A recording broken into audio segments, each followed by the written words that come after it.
Being the DLC for a game, I won't be reviewing the old hunters in my normal review format. It wouldn't make sense to talk about the sound or graphics when they are issues that are present and discussed in the main game.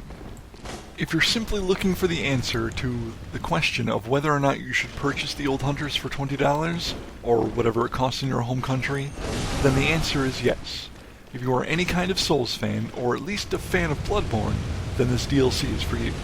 Please remember that my reviews are always going to have spoilers, and so, the 3 sizable areas, 5 bosses, 2 new spells, and a ton of new weapons. You almost get as many weapons in the DLC as you get in the main game. There are weapons worth getting and using too. That's the most surprising part.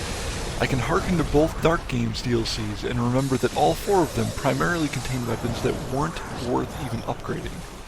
Old Hunters has my absolute most favorite weapon in all 4 games, a title held by the Sacred Chimehammer previously. The Whirligig Saw is the greatest fucking thing I've ever swung in a game, with buzzing hits that connect multiple times and a moveset that fits my playstyle exactly. There's also 9 new armor sets that you can obtain, and while most of them don't suit me personally, there are a few pieces that I can see being in my Fashionborn rotation. Getting to all of these weapons and armor sets is the real treat of this DLC.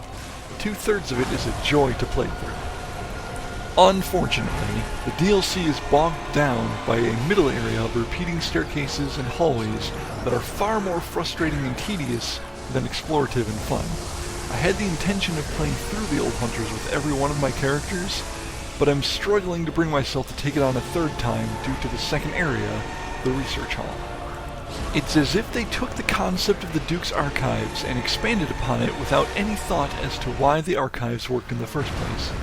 The confusing and rotating stairs of the archives are successful because it's not overall that large of a place.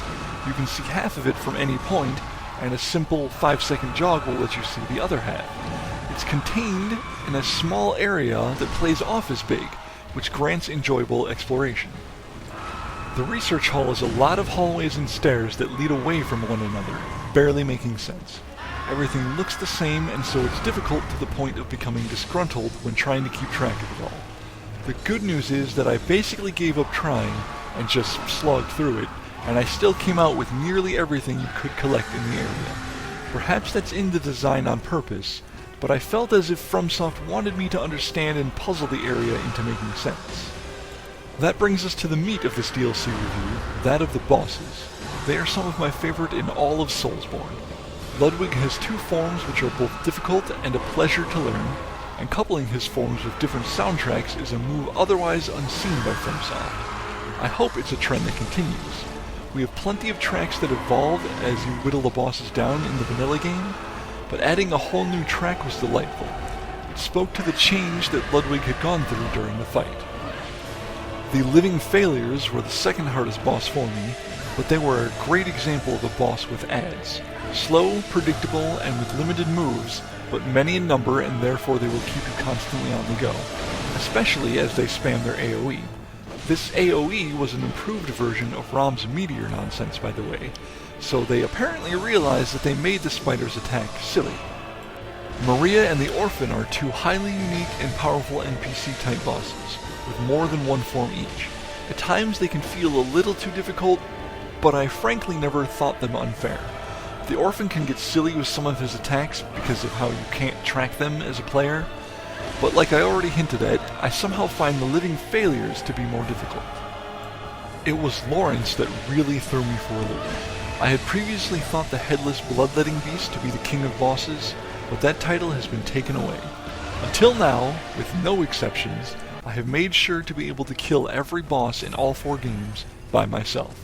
Sometimes it was just barely, like with the Headless BLB or Dark Lurker, but I always kept on trying.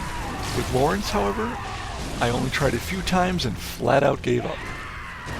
It's worth mentioning that Lawrence is technically a reskin, at least in his first form. It's the Cleric Beast on fire, much like the Demon Fire Sage was an Asylum Demon on fire. For his first phase, Lawrence basically does a portion of the Cleric Beast's moves, though perhaps a little faster and in more variety.